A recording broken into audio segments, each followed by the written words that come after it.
যেখানে 70,000 নূরের থেকে সামান্য নূর পাহাড়ে দেওয়ার কারণে পাহাড় জ্বলে গেল, মুসা বেহুশ। সেই 70,000 নূরের পর্দা ভেদ করে আরশে আজিমে গিয়ে আপনার আমার নবী রাহমাতুল লিল আলামিন মেরাজ করেছে। সুবহানাল্লাহ। মেরাজের মাধ্যমে সমগ্র বিশ্বের আকাশ জমিন যা কিছু আছে সবাইকে আল্লাহ বুঝিয়ে দিয়েছে আমার নবী আমার কাছে কেমন। শুধু পৃথিবীর জমিনের নবী নয়, নবীর উম্মত নয়, শুধু জমিনের মানুষগুলো নয়, আমি সাদকেও দেখিয়ে দিয়েছি। ও সাদ, তোমার স্থান আরশের প্রথম আসমানের নিচে। ও চন্দ্র, তোমার স্থান প্রথম আসমানের নিচে। ও তারকারাজি, তোমার স্থান আকাশের নিচে। তুমি একটা তারকা যদি পৃথিবীতে পড়ো, পৃথিবী মুহূর্তের মধ্যে ধ্বংস হয়ে যাবে। হে সূর্য, তোমাকে আমি এত বেশি পাওয়ার দিয়েছি, তুমি তোমার আসল রূপ যদি পৃথিবীবাসীকে দেখাও, গরমে মানুষ ছটফট করে মরে যাবে। তুমি যদি পৃথিবীর জমিনের একটু কাছাকাছি চলে যাও, মানুষগুলো পুড়ে ছাই হয়ে যাবে।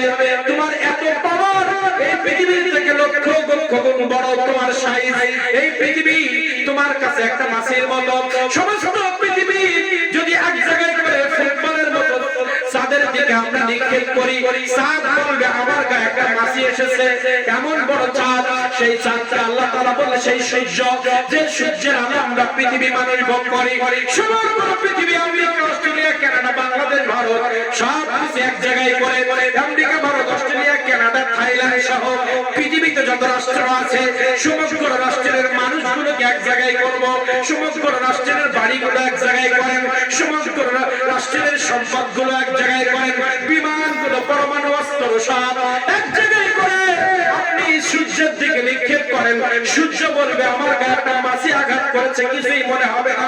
এত পাওয়ারফুল সূর্যকে আল্লাহ তাআলা বলছেন তোমার এত ক্ষমতা, এত পাওয়ার, কিন্তু দেখো তোমাকেও ভেদ করে আমার নবী কোথায় আসলো। চন্দ্রকে বলবে তুমি সমগ্র বিশ্বকে আলোকিত করো। একটা তারকারাজি পৃথিবীর জমিনে পড়লে পৃথিবীর জমিনে পড়ে সারকার হয়ে যাবে। সেই তারকারাজি চন্দ্র, সূর্য সবাইকে নিচে রেখে প্রথম আসমানের নিচে এগুলো আছে। এই বাংলাদেশ এই জমিন থেকে যদি আমরা প্রথম আসমানে রওনা দেই, বাংলাদেশ সহ বিশ্বের মধ্যে যত দ্রুতগামী বিমান তৈরি হয়েছে, রকেট তৈরি হয়েছে, এই রকেটের মধ্যে বসে আমরা যদি প্রথম আসমানে রওনা দেই, হাদিসে মুবারক বলছে 500 বছর ধরে তুমি যাইতে থাকবা কিন্তু রাস্তা ফুরাইবে না।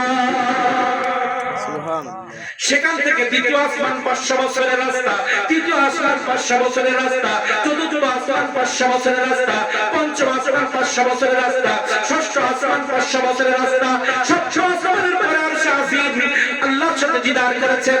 আর এখন যে চন্দ্র, সূর্য, তারকার কথা বললাম, এই চন্দ্র, সূর্য, তারকা প্রথম আসমানের নিচে আল্লাহ ফিট করেছেন।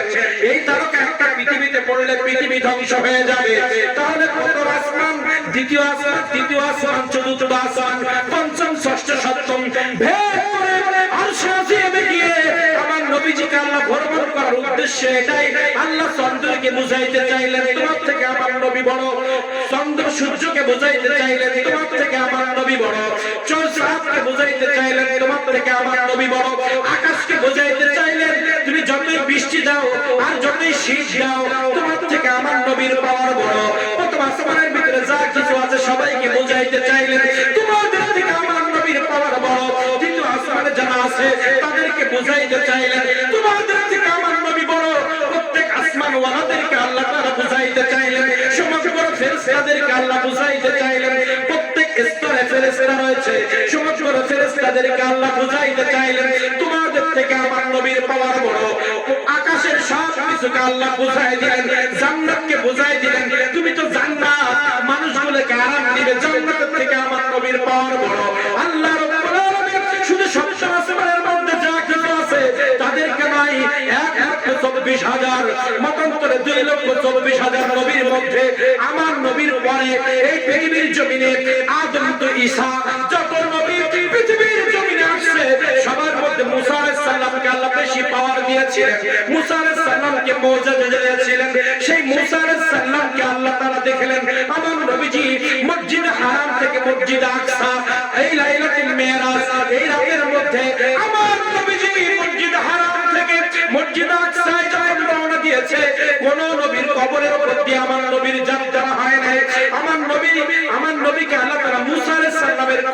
উপর দিয়ে যাত্রা করেছেন, কারণ কোন নবী আল্লাহর সাথে দেখা করতে চায় নাই, কোন নবীর পাওয়ার এত বেশি ছিল না।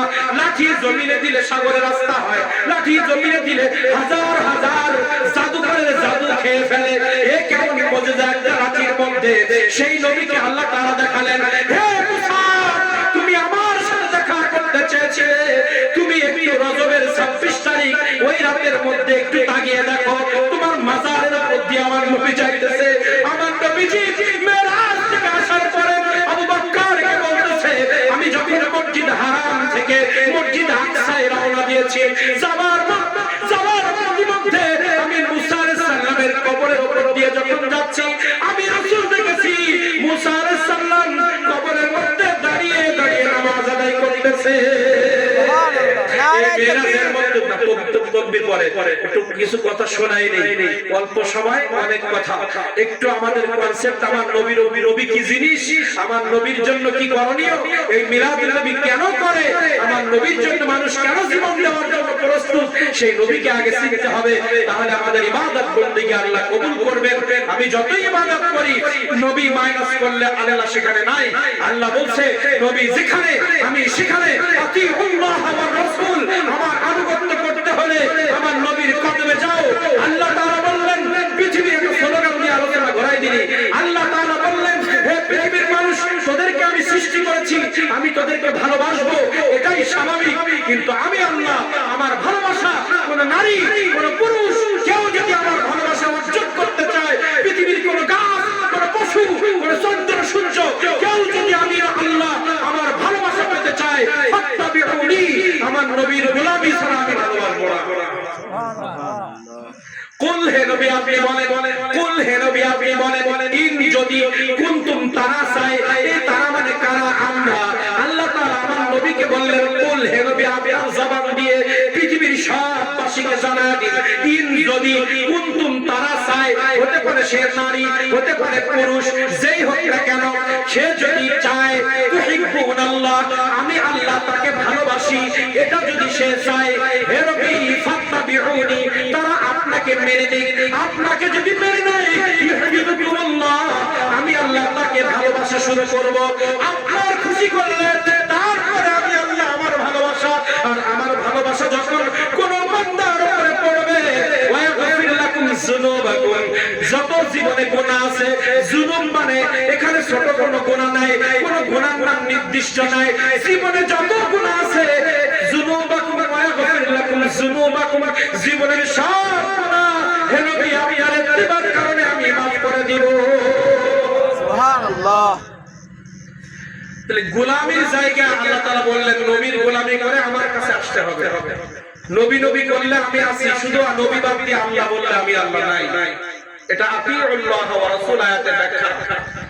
আর এখানে আল্লাহ স্পষ্ট করে দিয়েছেন, আমার ভালোবাসা, আমরা এখানে যারা আছি, কেউ কি বলবো যে আল্লাহর ভালোবাসা আমরা চাই না? আল্লাহর ভালোবাসা চাই আমরা? হাত তোলেন। আল্লাহর ভালোবাসা চাই কে কে?